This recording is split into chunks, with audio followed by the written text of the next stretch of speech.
All right, looking ahead to 2025 and beyond, uh, we will get to the recruiting side of things here with an August 21st date that has been pinned by Michael Fasusi concerning the offensive tackle's commitment date. Yeah, I think Mark, he's the guy that Oklahoma. He's probably the big, what you would say, crown jewel of the class.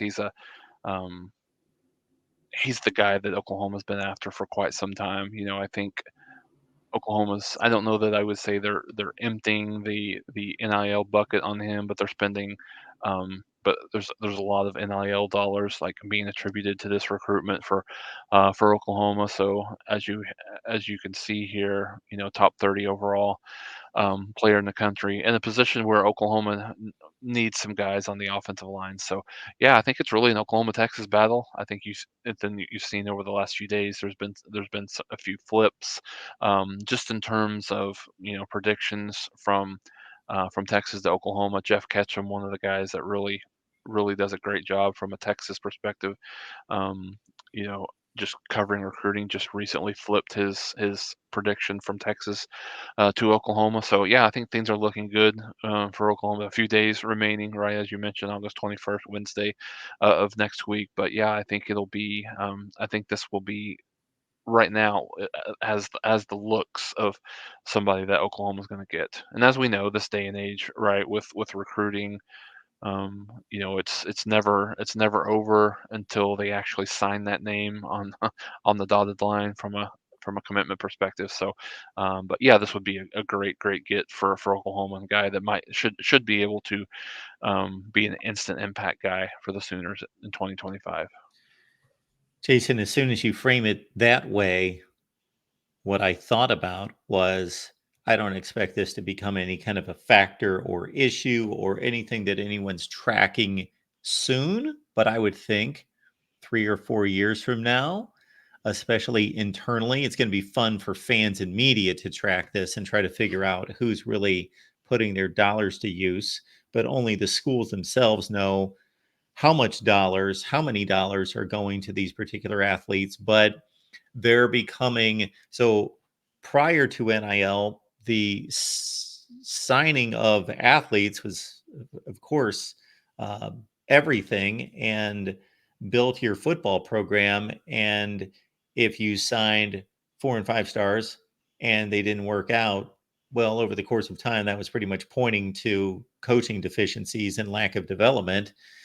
Texas, they would be the number one example of that from 2009 or 10 to 2 years ago. But with all the money that's involved, so you've got big donors, and you have, of course, just the fan bases that are nickel and diming their own pocketbooks to try to support these NIL efforts. But if after 3, 4, 5 years, it can be shown that, okay, well, we shelved out a ton of money for this guy and that guy and this guy and this guy. Well, he was a bust. He was a second team player. He was okay, but then he was a bust. And if the track record doesn't hit at the rate that the projection shows that it should, I would think that there's going to be a lot of more scrutiny going forward because there are dollars connected to these NIL or these commitments and these signings from these recruiting classes. Yeah, no, I think you're absolutely right, Mark. I mean, to your point, there's a couple of ways to think through that. Number one, just when you think about the number of the the amount of money that's being spent on some of these kids from an NIL perspective, there's a lot of pressure for those kids to perform, and there's a lot of pressure on the coaching staffs to get them to perform, right? I mean, I think the biggest thing that I've seen just in terms of NIL over the last few years is it was a few years ago where there was a lot of money spent on from a Texas A&M perspective, right? Particularly, um, it was a few years ago. They had the number one recruiting class in the country, and it really didn't. They really didn't perform on the field. For whatever reason, right? Whether that's their just not being coached up. Um, coached up as well as maybe they could be, or just not performing, or whatever it might be. If it was kids that were just there for the money, and that's really all that they were interested in. And, we saw what happened with Jimbo Fisher, right? So there's a big, I think there's a big need to perform and to perform well.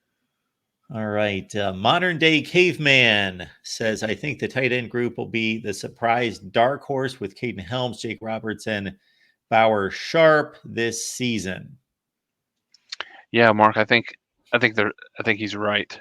So I think this is going to be it might be the position on offense that's probably the most improved over, excuse me, most improved over last year. We talked about that, and it really just wasn't a team.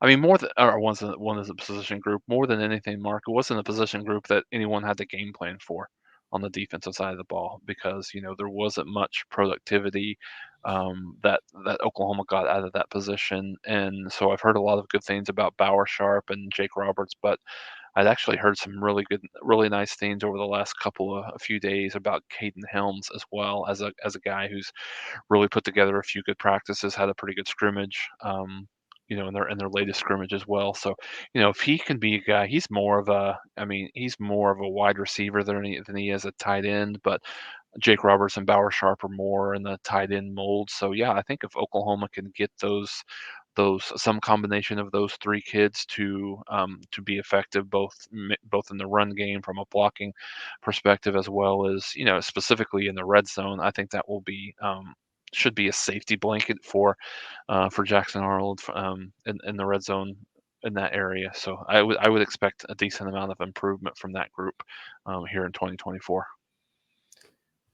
Folks, please subscribe to our SEC channel. You can find the link in the description section of this video. We've got an SEC channel. Please lock in right there.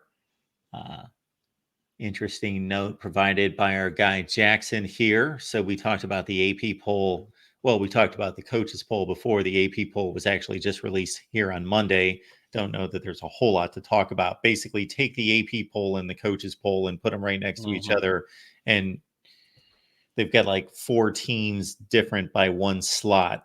So it's pretty much the same poll. Oklahoma 16 in both of those polls, but Jackson's saying here that he's talking about the 1974 and 75 Barry Switzer championship teams, that there have only been 11 number one ranked teams in the AP poll, 11 since 1950. So you're talking about like 73 seasons. Only Hmm. 11 have finished number one. And those two Oklahoma teams were two that went wire to wire. I don't know technically if they went wire to wire, but they started preseason number one. They finished also at number one. Yeah, so obviously that's a little bit before my time.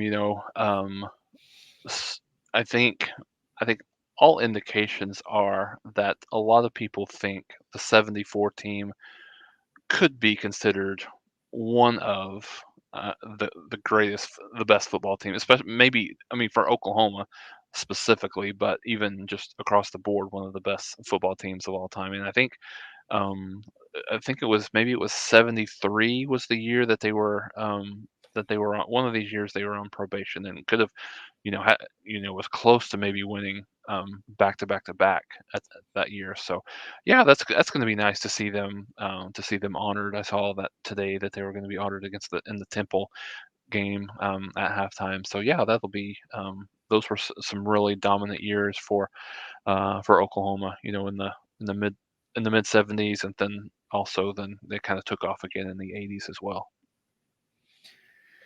Yeah, Barry Switzer, a ridiculous win-loss percentage there. And of course, yes, the 1985 national championship as well.